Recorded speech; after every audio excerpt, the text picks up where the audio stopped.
Well, I'm gonna start this off, and I hope people are patient with me if I start too soon. But I want to welcome everybody to this is the workshop session 3B, Wise Pathways for Hurting, Helping, Hoping, and Healing.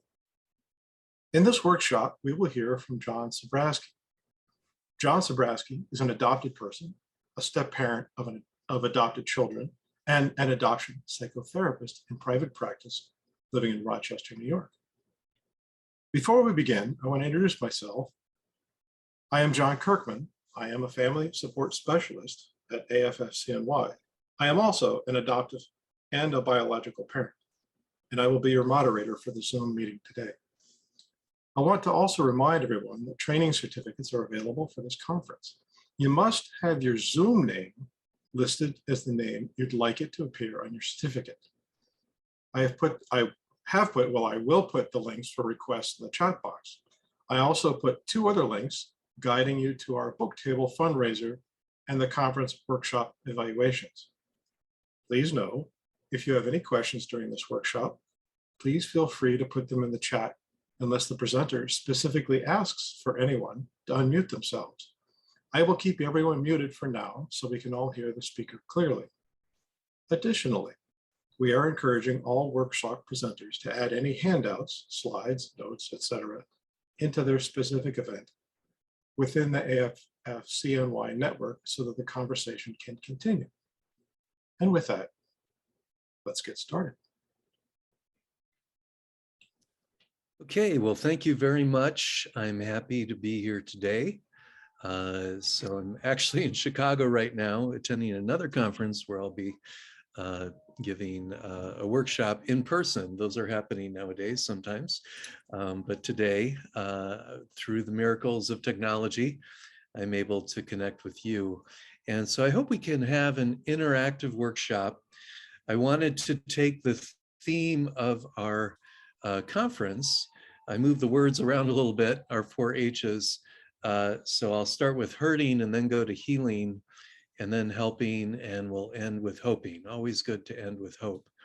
And what I was hoping to do today, using the very word, is I'm trying to use some of the conundrums or paradoxes or ways of thinking about this in a deeper way, or what I might call a perhaps wiser way, a wise pathway, so that we can add some depth and meat to these 4 key words. So we're not just using 4 powerful words at face value, but we're going a little deeper into what they entail and what they involve and what some of the challenges are if you're going to do that dance in foster care or adoption, wherever you are in the constellation or the triad, in working with hurting, working with healing, helping and hoping, whether it's your own or another person's or shared or held by an entire family or several families. So that's what we're hoping to do today. I'm going to share my screen now so that you, I'll try not to say hopefully too many times a day, so that you can see my PowerPoint. Okay.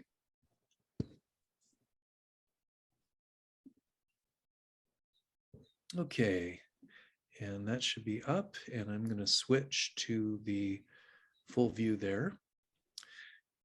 Okay, so our outline is just to touch on these 4 key concepts, but again, in a deeper way and a partially paradoxical way. If you have questions, feel free to throw them into the chat, and I'll hope to be cued by the person who's watching that.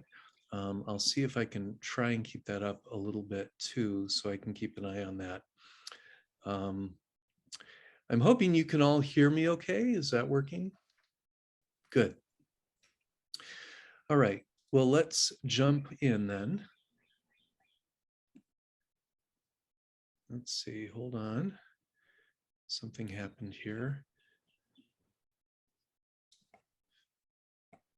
All right, number 1, hurt. And what we can see is that for many people in these areas, you may be hurt when you're young. Many of us who are drawn to foster care and adoption maybe do so because we have perhaps a shared wound, maybe something that happened to us earlier in life. And then those who went through foster care and adoption experienced separation. Maybe there was additional trauma, but often these hurts happen when we're young and we're very vulnerable. It can go very deeply into us when it happens at a young age.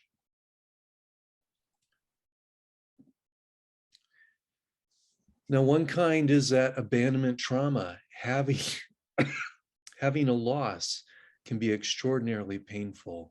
And I can't tell you how many adults I've worked with who are talking about their earlier loss, often referencing astronauts or being lost in space or up on the moon, all alone in the cold dark of night. So that's a very common theme. And so I think often hurt may relate to that, what one author calls a kind of primal wound. In a foster care situation, it can be a bit different. You may have more connection with the birth family, but if that led to a rift, maybe that family wasn't offering sufficient care and someone was there but not there, or they were there in an intense way. We'll get to abuse and neglect in a moment. But sometimes there were really good things. And so you lose that connection, but it lives for you maybe a little bit stronger than it does for somebody who had an infant adoption, who was separated at birth. And we know now that more of these adoptions are open, but in my day and age, when I was adopted, completely secret, completely separate. So that added to some of the abandonment. So different people experience that abandonment trauma in a different way. And I think that hurt is so deep, it's sometimes hard to get your hands around it and know exactly what that is, to know how to articulate it. I have someone I'm working with right now who's just going through a reunion. She was in touch with her hurt before, but now it's like a volcano. And a lot of it's coming through rage, but underneath that rage is intense, intense pain. And this is simply the separation near birth, not piled on with other traumas. So that itself can be a trauma, very powerful. Of course, if you have neglect on top of it, you have people who are not being attuned to you, not mirroring you, not giving you the care that you need. That can be a kind of odd state, kind of like the ambivalence in grief, where if you have someone who's got Alzheimer's, they're there, but they're not there. If somebody's always preoccupied, always depressed, always on the computer, sort of there and not there, we're coming in and out. And if there's trauma of abuse, then there is connection. It's vibrant, it's intense, but it's not positive. Even though there might be some positivity from that activation, from that engagement, at least there's relationship, even though it's negative relationship or mixed relationship. Sometimes with neglect, it seems like that would be more benign, but in some cases that can even be more difficult because you don't have relationship at all. Sometimes people would prefer a relationship with an up and a downside. I suppose it depends on the level of abuse, but for many people I work with, the neglect piece is also equally painful. There's a lot of talk now about intergenerational trauma. I can't tell you how many people I've worked with, if they have, parents, grandparents, trauma. And if I've worked with them, if I get a picture of their inner landscape, it can be really amazing how similar it is, even in cases where I have birth family who gave up a child for adoption or was forced to surrender a child. And that landscape has a lot of mirroring of the child's landscape, even if there wasn't a lot of time together in the same environment. So there's something we don't quite understand, I think, about how that works. But a lot of what a birth parent goes through, I think, is felt on a very unconscious level by the child. And traumas that people have experienced in previous generations seem to kind of seep into the unconscious. So that can be some of the hurt too, which also is hard to put a name on if you don't know the history. But you feel things as if you lived some of that history. I can remember working with people who had parents in the Holocaust, and then they were born after that. And they carried a lot, I think, not just from what the parents carried into the environment, but something got into the soul, got into their fabric of who they are. So these losses in primary relationships often are intermingled with other traumas that perhaps gave rise to that situation. We can have cultural traumas where there's separation from one's culture, or labeling of one's culture, or inadequate engagement with that culture to kind of have cultural competence as a part of one's identity. That can really hit people in the middle school years, especially, and the high school years. That can be very, very powerful and very challenging. Sometimes hard to put a name on. And sometimes if that's up, it's sort of like the other things go a bit underground. Maybe the adoption itself doesn't seem as relevant. Maybe the cultural piece is more in the forefront, and that's what's focused on. Or it could be the opposite. Or if somebody's LGBTQ and they're coming out with that, and there's a family culture, community culture challenge with that, that may seem what's most profound, but that might be sitting on top of a deep abandonment wound underneath it. So all those hurts kind of mingling in different ways.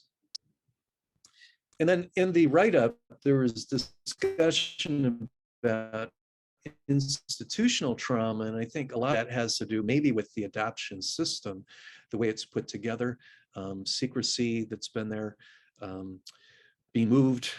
What were the decisions that led to the relinquishment? What are the foster care decisions? Was kinship given a chance? How are the families allowed to relate to each other? You know, the system is not perfect, and it can make a lot of mistakes, make a lot of things worse sometimes. So that can be problematic. And then if you were in an orphanage, that can be painful as well. And one of the things I think could be most difficult about the early hurt is that it often causes people to really carry something of load or of critique against themselves. And we know that people who experience trauma often have a lot of pain based on that. And some of that pain becomes self-inflicted. They start to feel a sense of shame, even if it's not coming from other people. The hurt came from other people, perhaps, or the circumstance came from outside. But there's something that feels wrong about the self, or embarrassing, or insufficient. I remember one child I worked with in foster care, he'd talk about those bags, those garbage bags that would be used to move to a house. All of a sudden, he wouldn't be given any notice of it, and then boom, suddenly to a new house. And he said, when we role played it, which was interesting to see what he would say. He said, throw away, you better behave or I'm going to throw you away. And I think his feeling was that he was a bit of a throwaway. So that was something that compounded the hurt, some inadvertent hurt put on the self, which kids tend to do. So there's also a dilemma that we may want to have a shielding from hurt. So I have a slide here that is not showing up. I'm not sure why.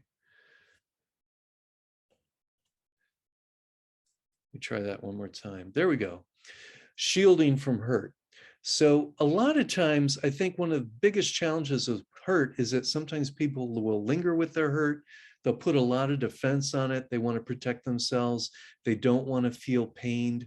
They don't want to feel that they're too exposed, that they're going to be hurt again. And that makes it really hard to get to the hurt when we want to do the healing piece. So when things get too shielded, that can make things a lot more difficult.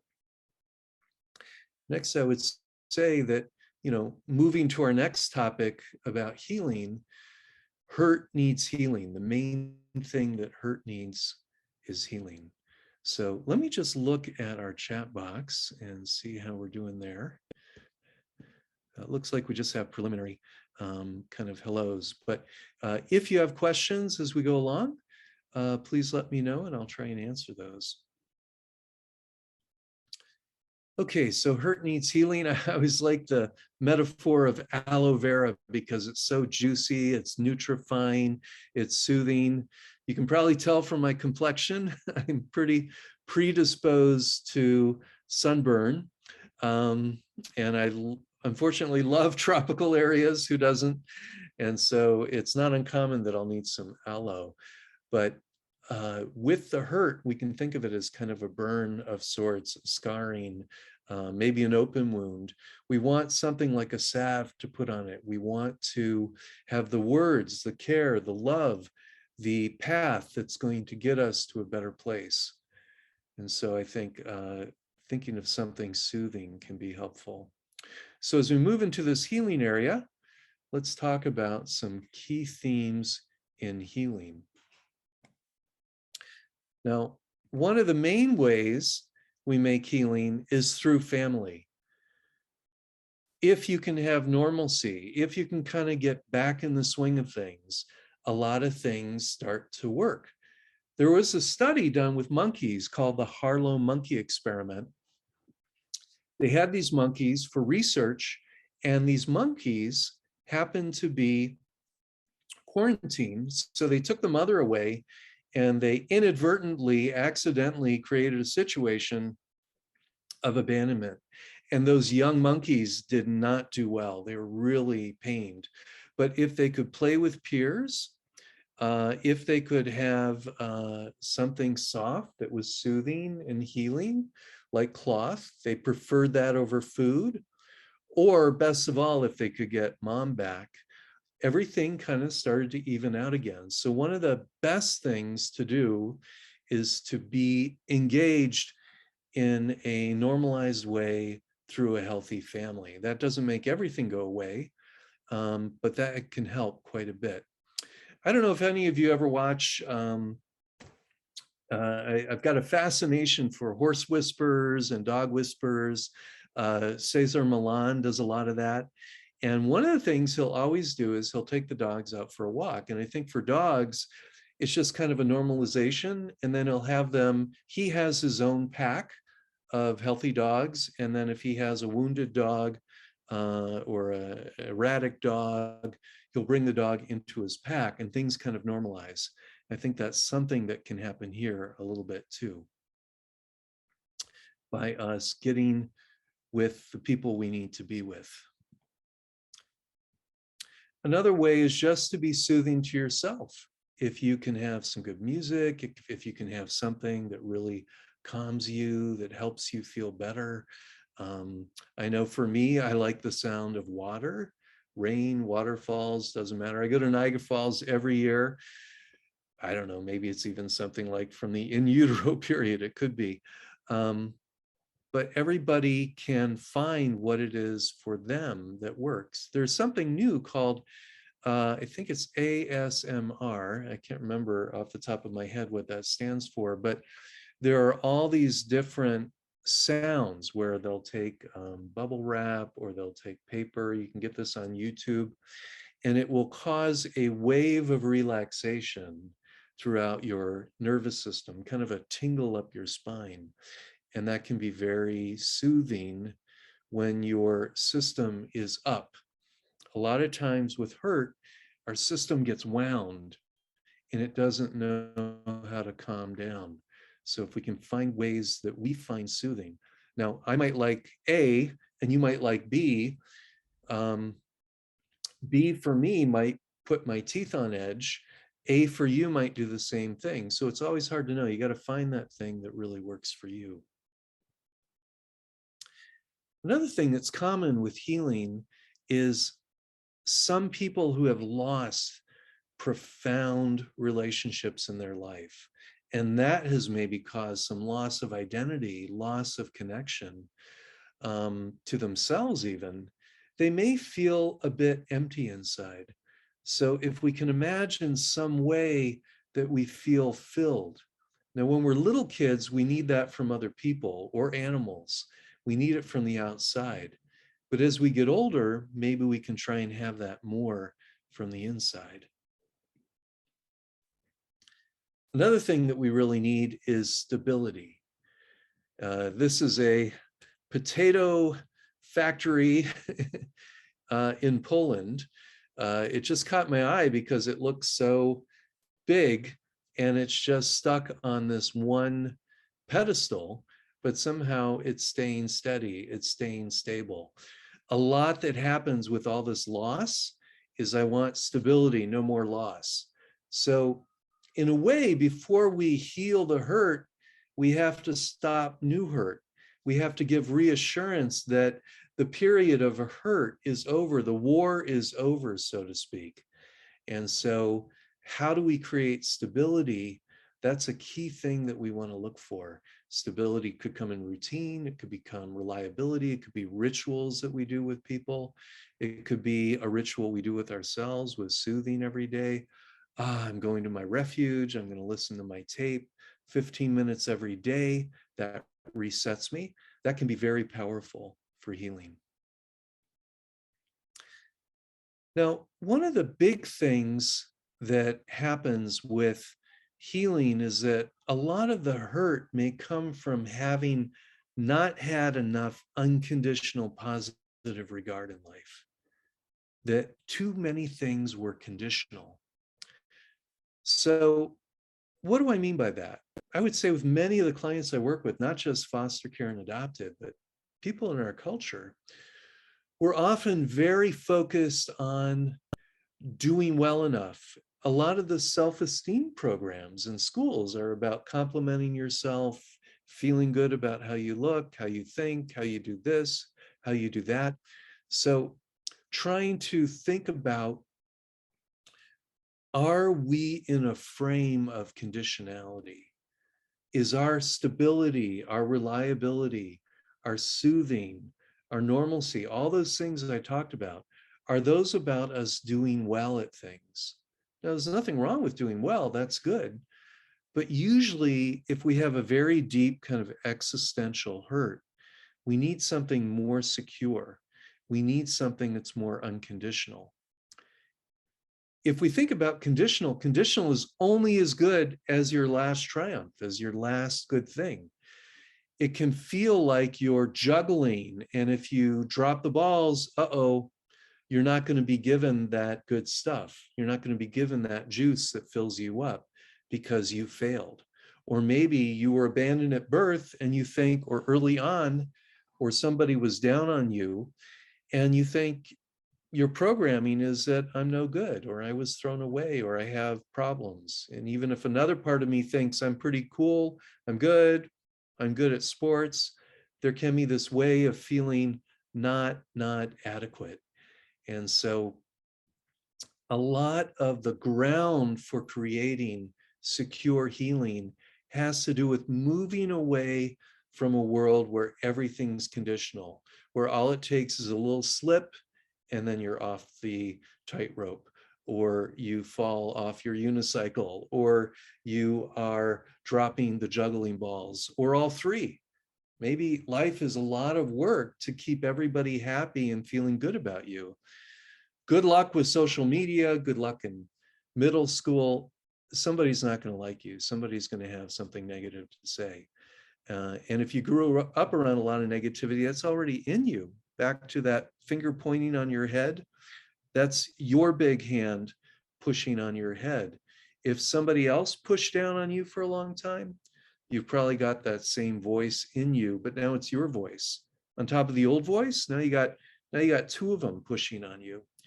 So a conditional world is a world fraught with difficulty, where it's very hard to achieve deeper healing. All right, I see a little activity in the chat, so that's good. Let me just see what we've got in here. I've got maybe understanding and empathy when we know they are still going through those losses, or when we know a loss is coming, like their parents losing their rights. Absolutely right. A lot of care and respect for the other parents, and an understanding that it's very typical to feel pain when those things are coming on. I see somebody else talking about the baby monkeys and that what they were going through is a very dramatic example of what this person was going through too. So good. I appreciate the chat because it's nice to have some engagement here. So how do we shift out of a conditional mode where everything is about a grade report of whether I'm good enough or not? And then we get a lot of these kids who get very defiant, like, I don't care, get back, you know, cuss words, the whole thing, maybe because they feel like they can't rate. And that conditional is just too much chronic stress to always be managing. How good am I? Am I there yet? Am I good enough? So we do need, as children, we need unconditional from another person. That's what you're wired for. Little babies in the womb come out, they get fed, they grow, they cannot manage on their own physically. They can't imagine on their own. They can't manage on their own emotionally. We need to get it from someone else. So we want to surround that child with people who can provide that. Eventually, a child, probably when they become an adult, some children aren't able to do this on their own, even if they got the love from someone else. But you know, I have a lot of people I work with who maybe they meet a birth family member and they want to kind of go back in the womb, get a redo, a mulligan. Let's take it from the beginning. Let's fill my cup that didn't get full. It got partly full from the foster and adoptive families, but I needed that special something from my birth mother or birth father. And you can get a lot from that person, but you can't get time back. You can't go back in time. You can't rewind the tape and get it all altered now. So unfortunately, it is what it is. So one of the most powerful things you can do for healing is develop a landscape inside yourself of self-love, of self-care, love from yourself to yourself in a circle. I know that may sound a little strange.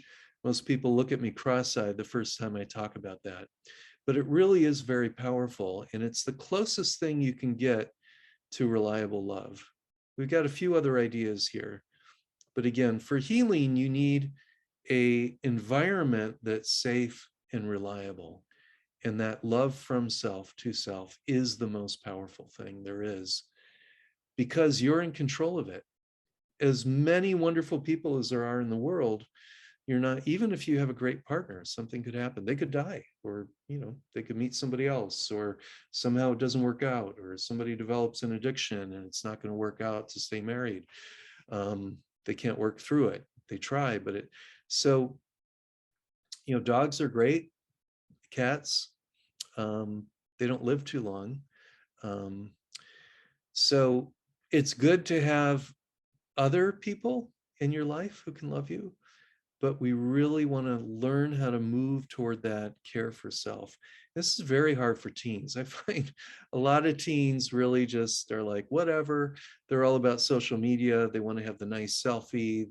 It's all about how well liked they are by their peer group. That's really the other that they want to see. But that other, that peer group other, that peer group is so fickle because they're all up and down too. So it really, with these deeper hurts, we need something stable.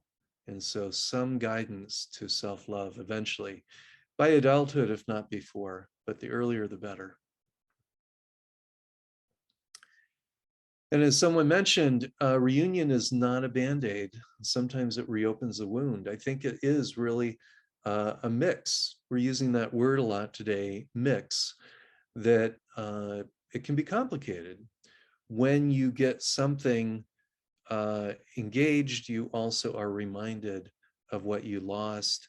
Maybe you're disappointed by things in the reunion. Maybe you built it up to be everything and it couldn't be everything. So there can be a lot of challenges there, even if it may be a good thing. Now, unconditional is our foundation. That is firm ground under our feet. If I had to pick, I'd want unconditional more than conditional.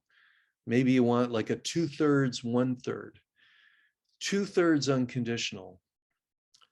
But we also need healthy conditional when you do a good job, when you are growing in your identity, who you are, your capacity, your chops, how you look, how you dress, how you socialize, all those things we want to improve.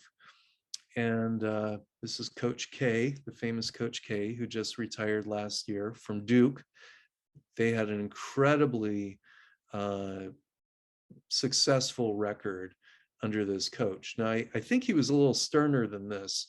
I picked this picture on purpose, but the idea is if we have an inner critic in us yelling at us, it would be great if we could replace that with a caring coach. A lot of these kids, depending on what they were exposed to, what they grew up with, what losses they internalized, they may not have the nicest voice to themselves in their head. Even if they act cocky, even if they have a little narcissism, you want a little bit of that. It's not all bad. A lot of them have negativity in there. And so, and a lot of parents have this too. So if you can be kind to yourself, always have your back, be like that teacher or coach who is always affirming, but real, not affirming and Pollyanna, but caring, but real. Hey, you know, that layup is looking a little slack. I think you're dropping your left shoulder. You're solid on your other shots. Maybe it's time for us to get on the court and work on that a little bit. Get that back up. Some bad habit crept in a little bit, but you can work it out. Something positive but real. And then whether it's through religion, some people engage in AA and they have the higher self concept. Maybe it's mystical, maybe it's just you love nature. But I think I've found it very helpful for people who are coping with major hurt to have something they can rely on. It's great if you have people, animals, creatures. It's great if you have something bigger that feels kind of infinite. Maybe it's spirit, God, maybe somebody in a God, goddess in a particular religion, Christianity, Judaism, Islam, something else, Hinduism, something of nature, something that helps you feel like you're not all alone in the universe, that it's not dog eat dog in the world, that there is some meaning, there is something caring about you that helps you feel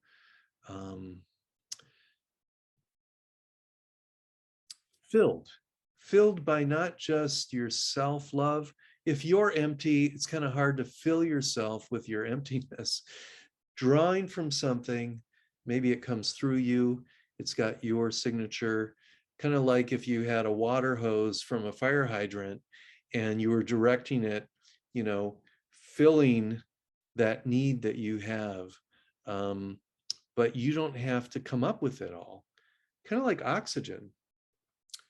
We're designed for oxygen. I have a lot of clients who will say, you know, I don't deserve it.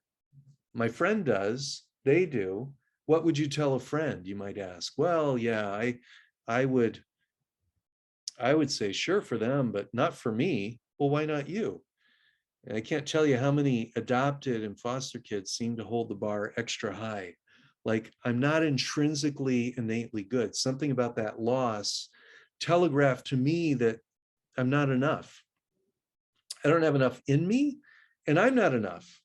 So I might get rejected again.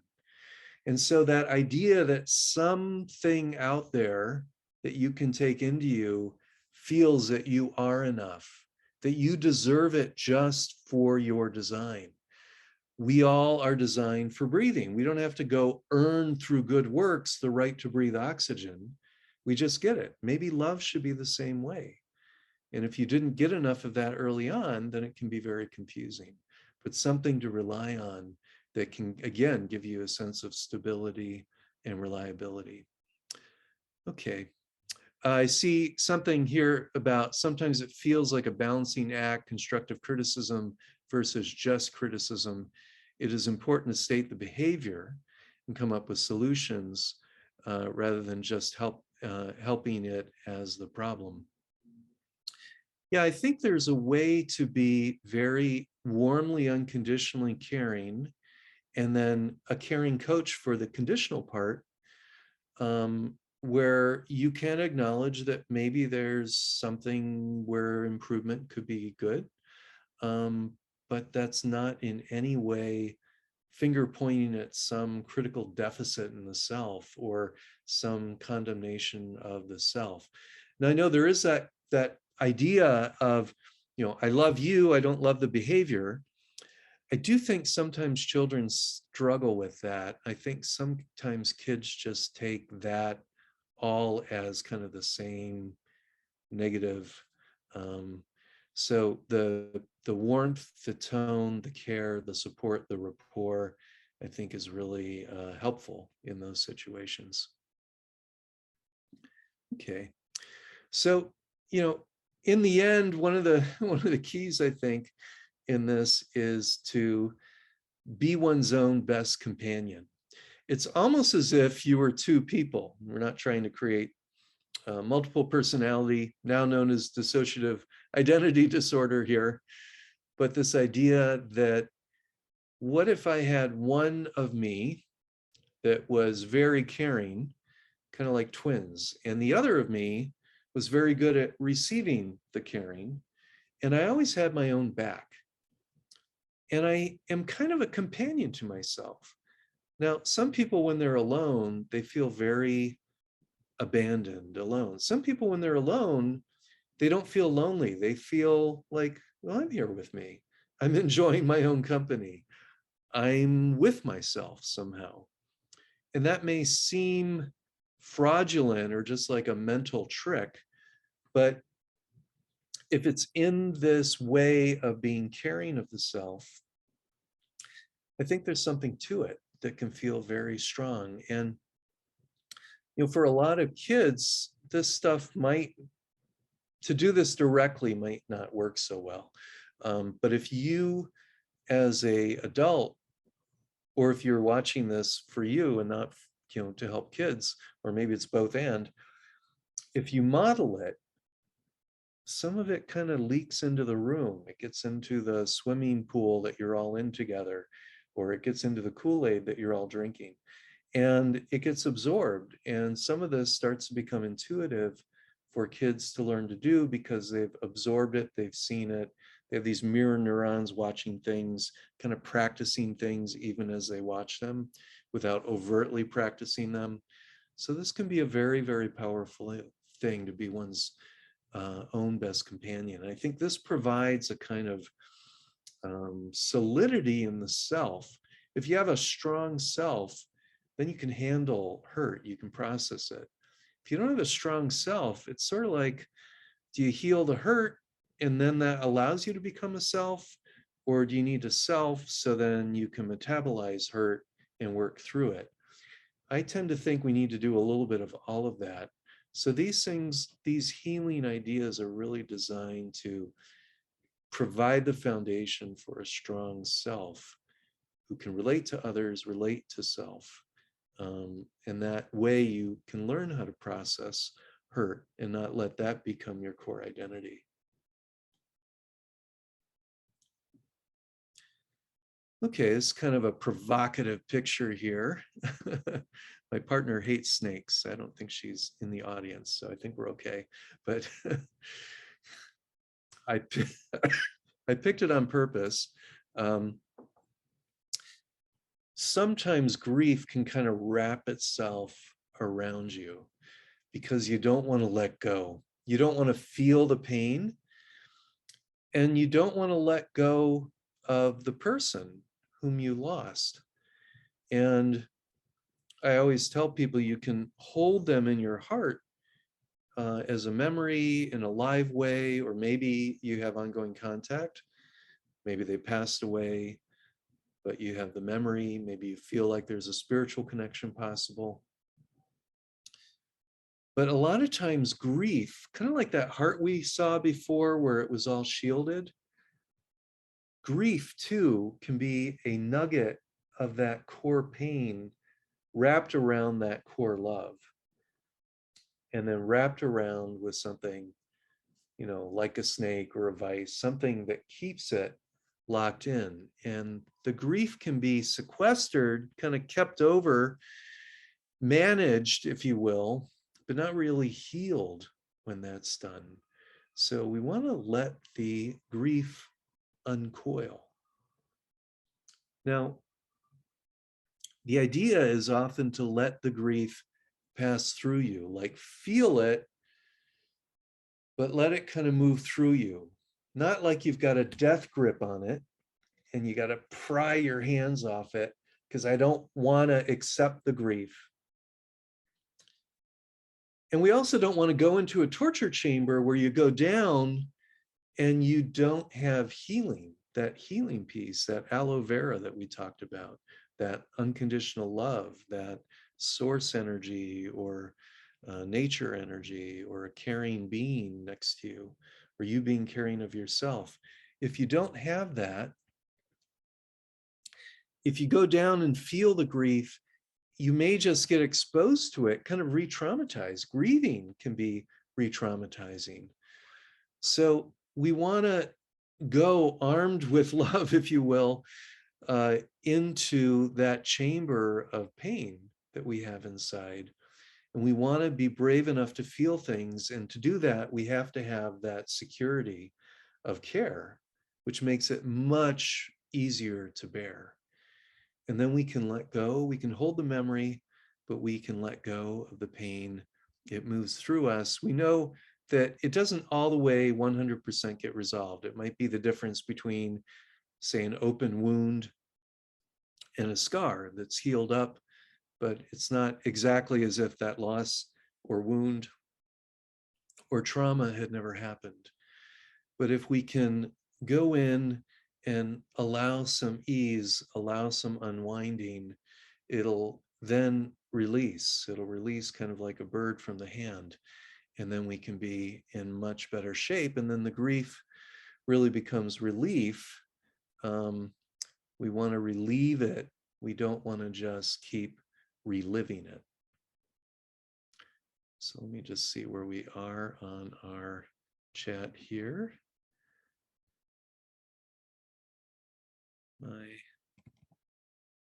Here's my arrow. Okay, seems like we're caught up. If anybody has more things to ask or say, please. Love that engagement, love that interaction. I don't know if I can entertain questions too. Is it possible to entertain direct questions from people if they were to unmute and if they wanted to ask or talk a little bit? If you want to do that, John, sure. Why don't we open that up? So if you don't have a question, the mute is probably helpful, but if you had a question or if you wanted to chat about any of the things said so far, please feel free. I know if I'm just talking at you and you're looking at a screen, I don't want to get that glazed look, really looking to have interactions. So I do appreciate that whenever we're able to have that. So if you have any thoughts, feel free to jump in at any time. I always prefer that to just marching along. But I'll march along till I hear from somebody. Okay, so now we're to helping. So with helping, we already talked about some of the healing. Helping comes from other people. And if we're a helper, often what we're wanting to do is have that fullness inside ourselves that I just talked about, kind of like a fountain. If your cup runneth over, you've got plenty to give. If you're a self-compassion generator, you're pulling on a bigger source, you're very unconditionally based, you're not listening too much to a angry critic inside, you're not only about rescue because you're trying to backdoor heal a wound inside yourself. I mean, that's okay. A lot of us in the helping professions have that, if you know what I mean by that. But if we're secure, if we're feeling good, then our energy kind of works right. It's sort of like it's not just we're efficient, it's like we generate energy. It's sort of like having good money, earning interest. It's like an endowment. You have enough to give from your fullness rather than, I feel so empty, I'm so hurt when I hear about your emptiness because I know what that feels like. Hey, let me give you some of what I've got. I mean, that's beautiful too. But then everybody's kind of in an empty state, and then you can get very quickly to a burnout state if that's how you're doing it. So better if we can come from that place of fullness. And in helping, there can be this throwing caution to the wind. If you can tune into somebody's pain, you may just want to dive in. There's such a desire often to heal other people's pain. And one of the most difficult things is that we can't really. We can't heal other people's pain. We can companion them. We can walk alongside them. We can do things. We can give love. We can give support. But we can't heal the inside of what's their zone. They have to let us in to have the care that we're giving, even get inside. But some things are ultimately for the self to figure out. Even in children, when these things have happened, some of these things are going to be working out every big shift, maybe every 5 years, well into adulthood as these things resolve. So we have to kind of know our place. What can we do and what can't we do? What's maybe too much? Somebody raised their hand. Good. All right. Hi, John. It's Annette. I'm part of the communications team. As an adopted person myself, the one thing that I have learned to do, and I learned from someone doing the same for me, is if someone comes to me with something, I will say to them, are you looking for my opinion? Are you looking for advice? Or are you just looking for me to listen? Mm-hmm. And I think that helps to kind of set some boundaries for everybody, right? Like I'm a safe person for you to come to, but what are you looking for right now? Do you just want to rant and vent that, about your feelings about being adopted, or your feelings about reunion? Do you want my opinion from my lived experience, or do you want my advice as to what you should do? So I'm just curious, like, what your thoughts on that are as far as like the boundaries area. Yeah, that sounds like clarity, and you're not overextending. So you're being very explicit, and you're offering, it sounds to me, is it's kind of a soft contract. They're asking for an apple. Okay, I'm going to give you an apple, and the piece that I would add is it'll kind of go where it goes. I'm not responsible for how you receive it unless I provided it in kind of a skewed way. But I am wanting to be attentive. I can try and adjust. We can make a new contract in a moment. But this idea of being very clear and offering what you're comfortable offering, being clear on what the other person is comfortable receiving, or at least asking for. And then there's a kind of, human transaction.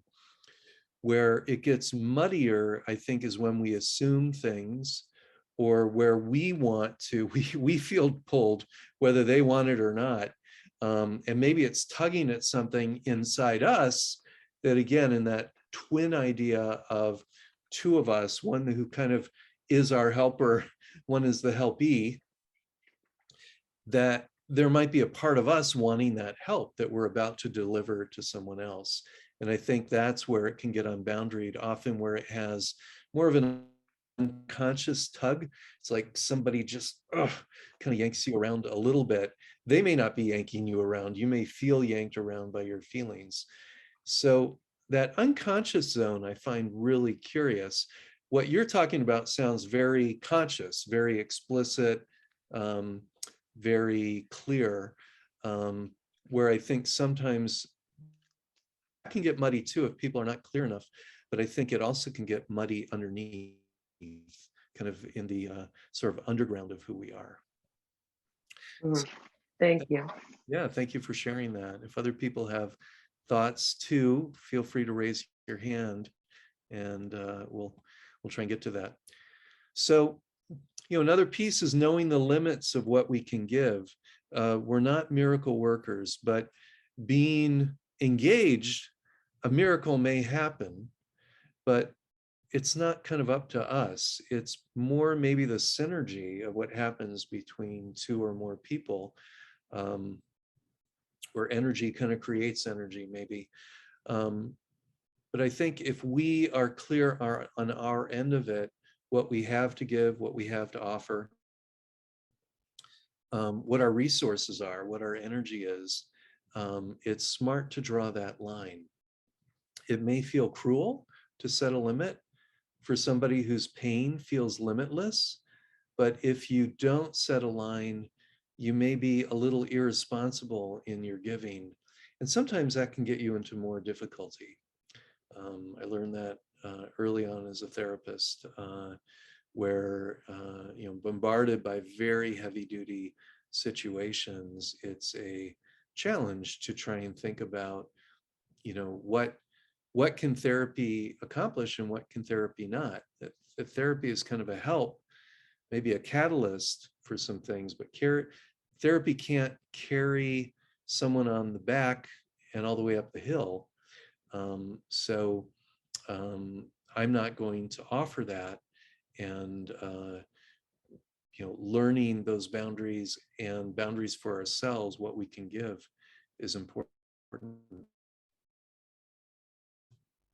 So knowing the limits of our influence, as parents, especially, our society has this myth that we can completely, good child, good parent, bad child must be a bad parent, that the parent is somehow this magician who can just make a child do amazing things, even if they have a tough background. The myth extends to foster and adoption. So really knowing the limits of our influence, we can add something. Maybe we want to play those cards as fully as we can, but it only goes so far. We can have an illusion, especially when kids are young, that our influence can do everything. It can do a lot. Modeling is powerful. Attachment is powerful. Understanding where a kid is really at, understanding how their brain works, attunement, that's very powerful. It can be kind of miraculous, but it's not something where you can go in with your toolkit and fix something. You're in a good posture, offering kind of a healing presence. And if you've done a lot of good work on yourself, it just kind of emanates from you. For one kid, that will just be enough with all the stuff they're doing for themselves to really make a shift. With another kid, it just knocks on the door, but it doesn't seem to get in and doesn't seem to have a lot of influence. With another kid, it might be kind of, yeah, that helped, but there's still lots of stuff to work on and lots of stuff that's difficult. It's, still a little bit in the fray zone. So I think just having a kind of humility about that is very powerful as a helper. Doesn't mean to get disappointed, but just not pump ourselves up to think, it's going to be the magician honeymoon. But, a little can go a long way if it's delivered in the right way. And know the limits of what can be received. I think even when we're confronting our child parts, so for a lot of people who have been abandoned, maybe for everybody, it's almost as if a part of the child self splits off and goes into hiding or goes into behaviors or something.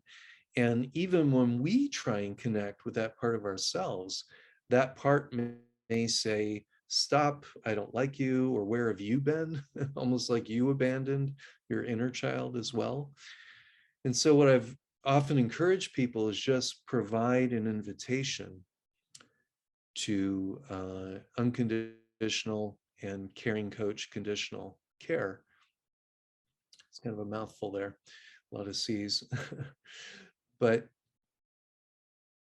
it's quite likely that if it's offered in a non-coercive way, the other person, whether it's an inner child part of you or a literal other person, will respond to that.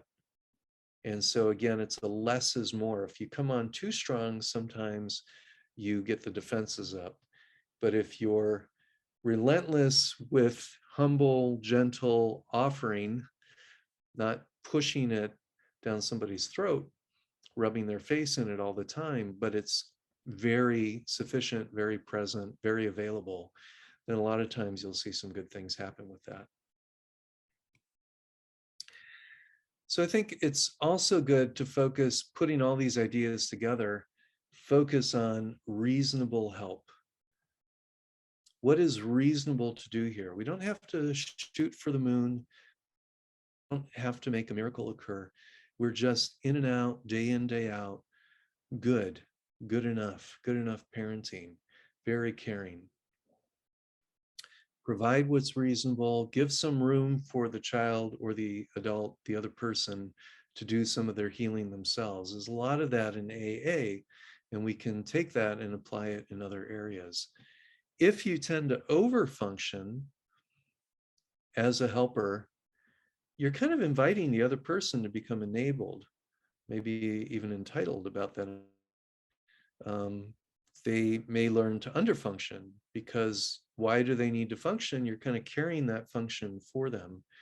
So we want to find that right balance. A lot in this presentation is about balance, where you're available, you're caring. It's kind of like a matching grant. I'm here, I'm providing this love, this care, this warmth. And do you want to take me up on that invitation? Great. And I'm not going to carry everything for you. I mean, if there's an infant baby part of you that needed that at that time, sure. In some ways, I'll find some way to give you some absolute caring where you don't have to function. I'm just going to carry it for you. But you don't want to do that in every aspect of the child, or they'll get stuck in that zone, and that's not helpful to anybody. If you overfunction a lot, a lot of nonprofits, we're a nonprofit, AFFCNY. I think we're pretty healthy. I've worked in some nonprofits and been engaged with nonprofits. I have clients who work in nonprofits. A lot of people are very caring because of their own wounds. Sometimes those wounds are still pretty present, and there can be a lot of burnout, a lot of intensity in those front lines. And knowing our limits makes us a more effective helper. And again, this idea I just mentioned a minute ago about being good enough. Good enough parenting, like a B average, not A+, can be better than good enough. If you're trying for better than good enough, things can get very tight, very tense, kind of perfectionism. Perfectionism is not anywhere we want to be. That's not, that's kind of anathema. That's the opposite of the unconditional love zone, which is where we really want to be. If it's too gooey to say unconditional love, and I'm throwing that word around a lot, sound like a Hallmark card, but compassion could be another word. Some people use unconditional positive regard. To me, those feel a little bit more sterile, but whatever works. Find the language that works for you. Find the language that works for the child. Okay, well, we're off to our last portion here, and that's hope. So one of the things I often like to talk about regarding hope is expectations. So the idea of expectations is, if I really want good things for somebody who I'm helping, or if I want good things for me, we've all heard of people who have set these very rigid goals. There's that great movie by about Venus and Serena, the Williams sisters, and their father. And he was a man with a plan. What did he say? Fail to have a plan, plan to fail.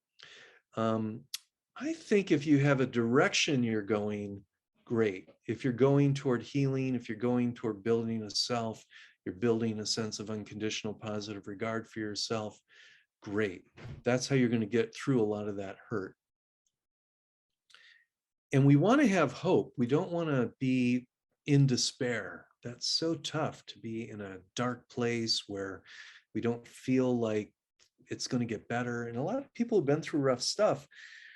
At some deep level, even if you pile on good stuff on top, sometimes in their core, in their marrow, that early stuff often goes right into the core. The feeling can be, it's never going to get better, or I'm just stuck with that, or I'm bad, or I'm something's missing in me. I'm not sure it's ever going to get filled. So we want to have some hope, some inspiration, some beacon that we can be drawn toward. At the same time, we don't want that to turn into a rigid expectation of what should be, because then we just made life a lot harder.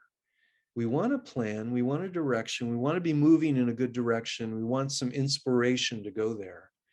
But if we get locked into a plan, I mean, a plan on the one hand isn't all bad, because it gives you step one, step two, it keeps you on the path. It keeps you on a wise pathway if it's a wise plan. But we don't want to turn a plan, which is more like a map, a direction, into a set of deadlines and expectations where we get down on ourselves, or we feel depressed or disappointed or frustrated if it doesn't come to fruition. I see a hand again. All right. I'll take a question or comment.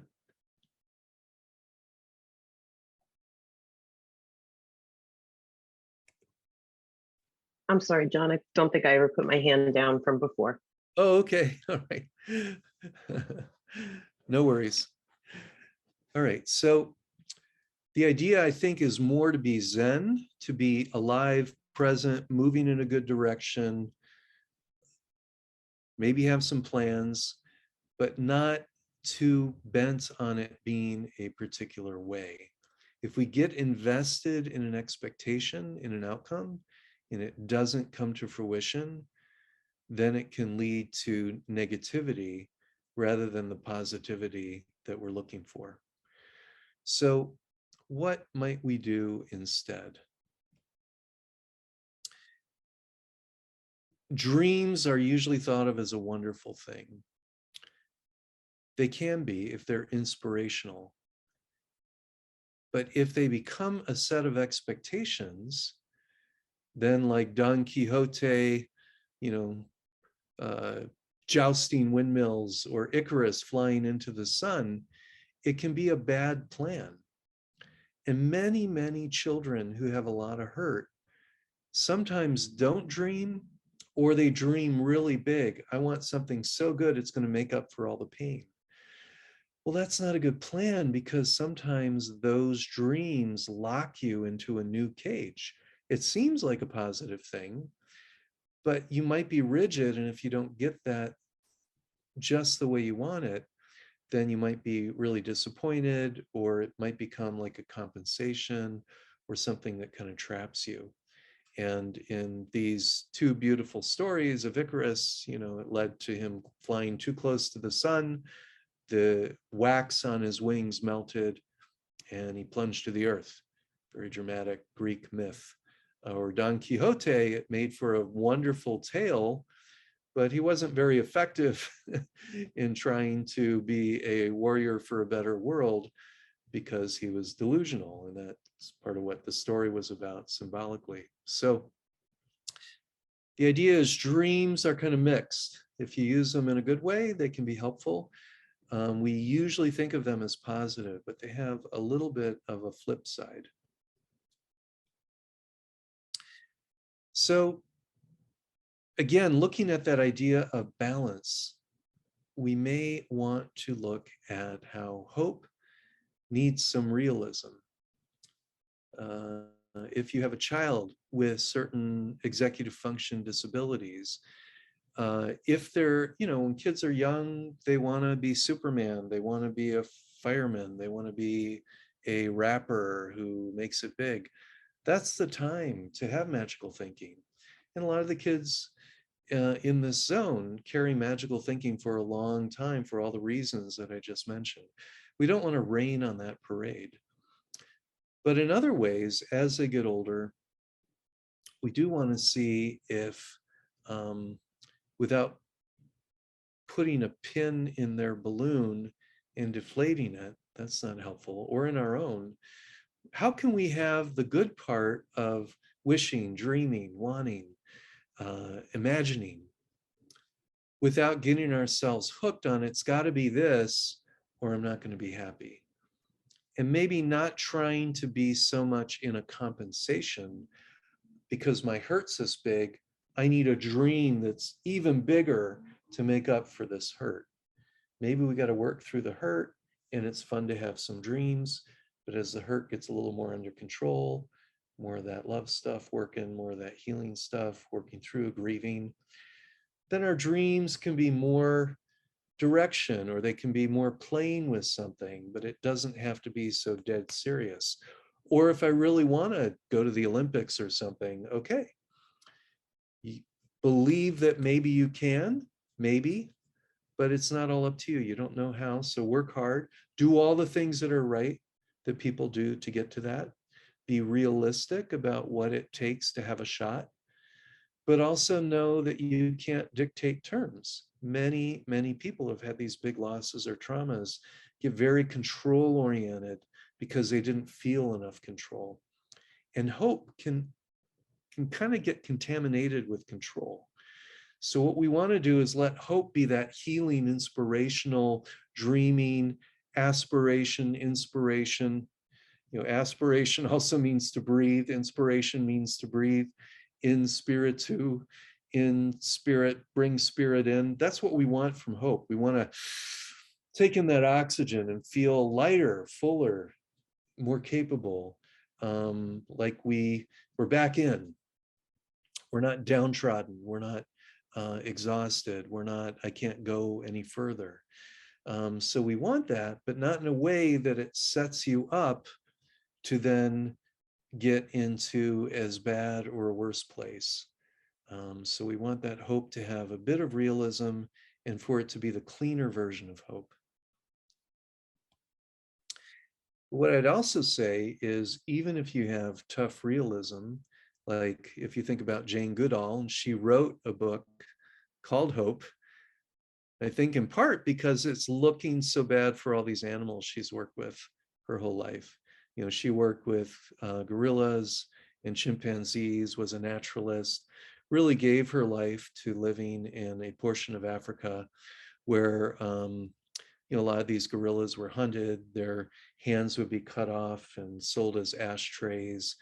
And they're such a beautiful part of our world ecosystem, really amazing. And you know, she wanted to live among them and learn to connect with them and observe them and understand them so that they could be valued, and that, you know, hopefully that more care could be given by our entire world to make space for these amazing creatures. But it's not going well. And so, there's a lot of talk, just like climate change, about, how much longer, how endangered are they? Why are they still being poached? Population pressures on the area. People want to eat, they want to have cattle, they want to knock down the rainforest. And she's right in that. She could live that. She could say that every day that she's on television somewhere in France or, Africa or South America. She's such an activist for this. But I really respected how she said, we need to know what the challenges are, but we have to have hope. Otherwise, there's no point. There's no point to continuing. It all just gets too much to manage. So I would say, in wrapping up here, that we really need a combination. Hope is a beautiful thing, but if we can mix that hope with some realism, or if we're starting from a place of realism that might tend towards cynicism, pessimism, fear, it's a lot of that these days. A lot of people are getting triggered by the world we're in, as well as by what's going on inside. We always want to hold a place for hope, no matter how bad it gets, and really train that in a family, and train that in ourselves. So I'm really glad that we had these words for this conference that we could play off of today in this workshop. Let me just see if there are any last comments in the chat, or if anybody wanted to make a comment. Well, it looks like we're all caught up. So I'm going to thank you all for being here. I don't know if our facilitators have any last comments, or if anybody else wants to say anything as we wrap up here. But my hope today, using that word again, was to explore these big words: hurting, healing, helping, and hoping, and dig into them a little bit and look for some of the balance and the paradox in each of them, so that we can really be effective in how we manage hurt with those other positives. Okay. Thank you, John. Thank you, John. Oh. Okay. Both of us at the same time. Thank you. That's great. A chorus. It's great. Yes, John, that was excellent. Thank you very much. Okay. Well, thank you. And I wish you all a wonderful conference. Thank you for joining. And if you want to be in contact, perhaps through Claudia, there's some means to get me your email, and then I can provide some of this information to you if that would be helpful to you. Okay. Wonderful. Thank you, John. Appreciate it.